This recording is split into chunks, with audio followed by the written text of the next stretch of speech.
coow li bëri na fi terrain bi ci tour commune Dakar Plateau la ne kon ñoo ko moom xaalis bañ fay def suñu alal la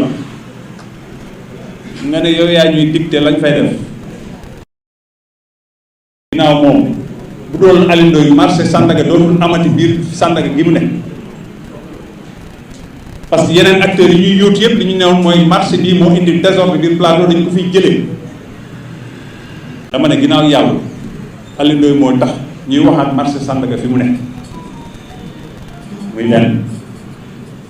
ma war a jëlaat plus de 11 milliards 12 milliards de recettes du Plateau ma ne dama koy def ci ay investissement pour dugal fa ngeen ay commerçant dama ne nag ragal naa ni këpp ngeen seen yelwaan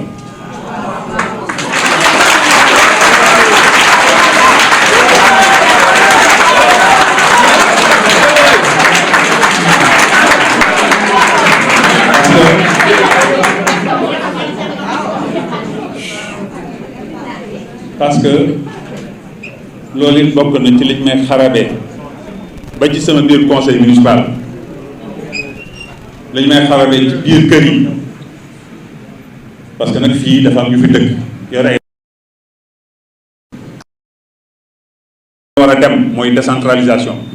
keneen kuy laaj leneen demal fa nga fekk baax baax sa gox bi ngay kii nga laaj ko fa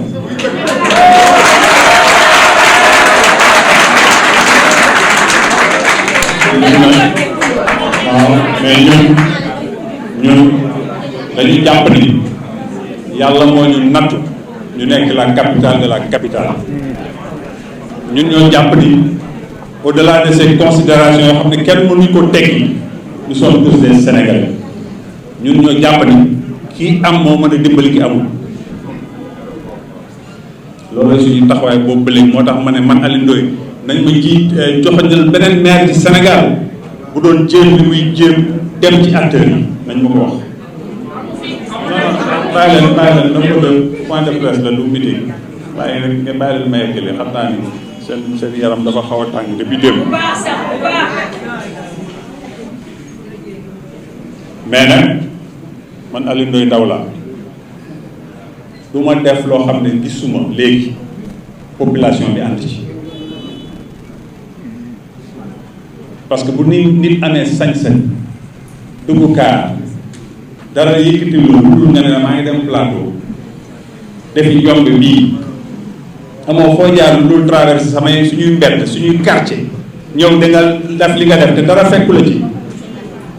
man ay doomi jàmbur laa yor maa yor seen responsabilité parce que maa leen yabal ci mbedd moo tax am na yu ma naroon tey dama koy conditionné parce que man aussi liggéeyalu ma ñu ne ci jaww ji ay doomi askan bi ne fii laay liggéeyal liggéey bi saf na leen ma gis leen ci safu leen ma def leneen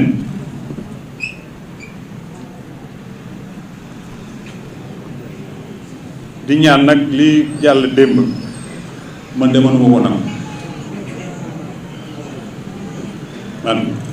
mënuma ko nangu mënuma xool ci bët doomi Plateau bu ko nangu may ñaan nos agents et ceux qui sont avec moi ces vidéos là na ngeen ko décortiquer na ngeen décortiquer ces vidéos ñu xam ñan la exactement ñu ci bëri depuis démb xam nañ ñan la bu dee kon mën nañ am sañ-sañ jógee fañ dëkk ñëw fii def fi danañ xam ndax fii ay bàyyi maa fi dëkk wala leneen dama leen ñaan loolu may artu borom immeuble yi ak centre commercial fa ñu jël ku bàyyi sa biir centre commercial ay ni nefa di sànni samay agent ay xeer lu la fekk yàgg sa centre commercial yaa ko solo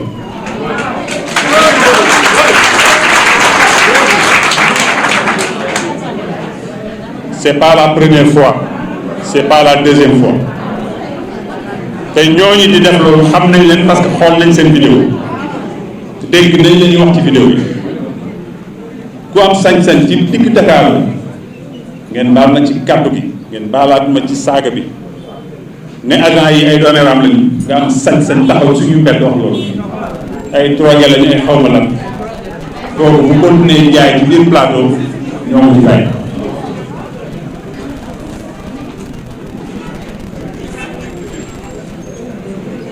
pour l'instant bu dee damay gàttal de façon claire Alioune Ndoye yàq yëkkatiwu ko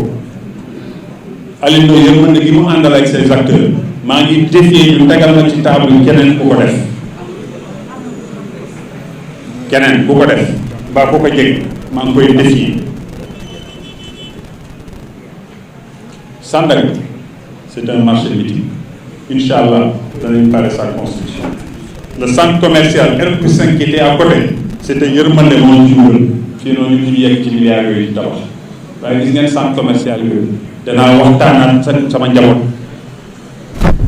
pour ma tolloo nii bu dara sottewul sama askan moo ciy jiitu.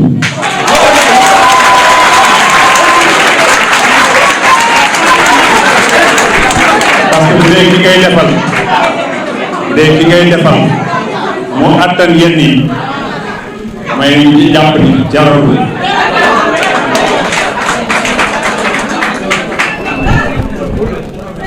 Petersen liñ fay def jarul ñu may sonal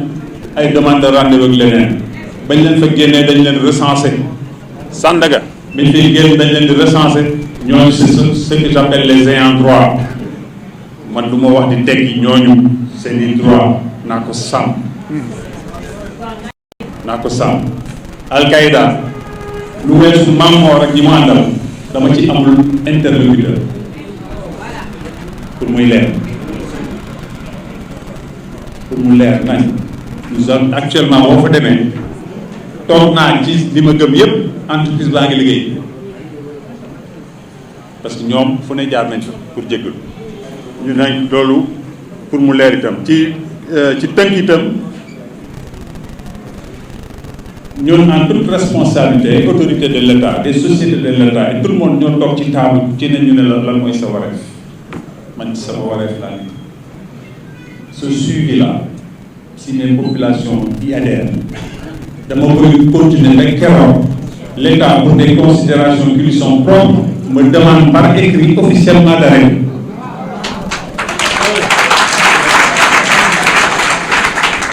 bu ñu jàppee ni li ñu def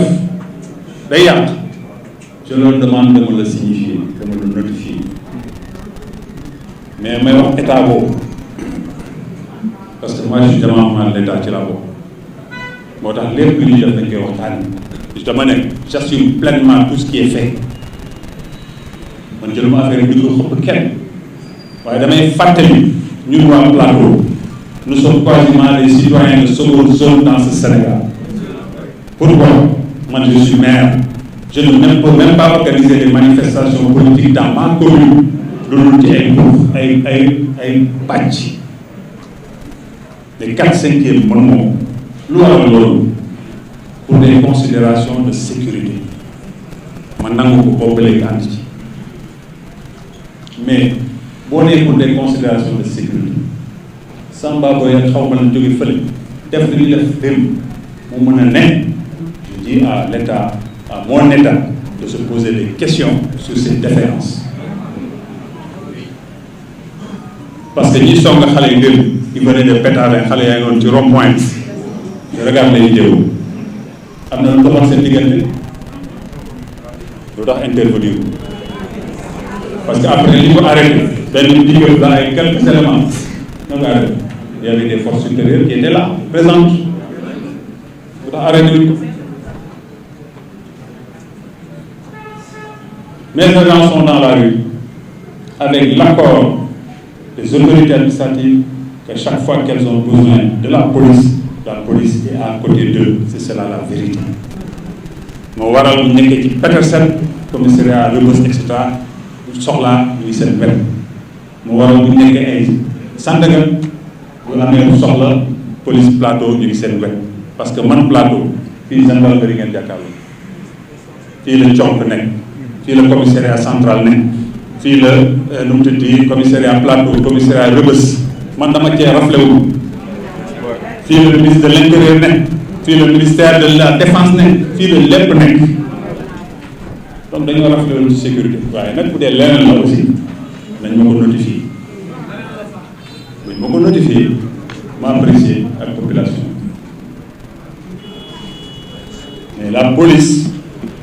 est c'est une fonction régalienne moo waroon ñu ne police mënul nekk ci lépp donc il faut qu'il y ait une organisation de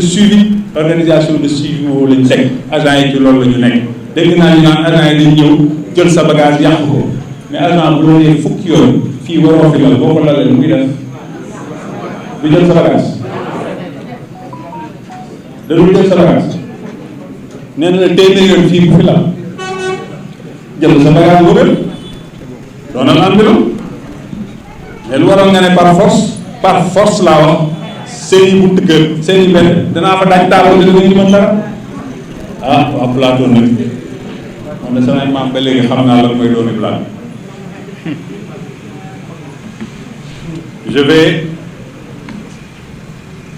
Ma décision, nous allons poursuivre ce civil, sauf si l'État me notifie cela officiellement pour les raisons qui lui sont propres et tolérées. Parce que lii may def nii ak État ku xalaat ni Aliou Ndoye dafa jóg pour saboter man may saboter damay naan damay saboter amul ma ci droit mu ànduloo yow ma ne saboter la kañ la ñuy xalaat ni man mën naa ragal loolu beneen bi tàmbale woon naa fi nga si ces jeunes-là qui nous parlent tout le temps dans leur quartier lii ñor na leen à partir de cet après-midi que ces jeunes-là viennent s'inscrire ici comme volontaires.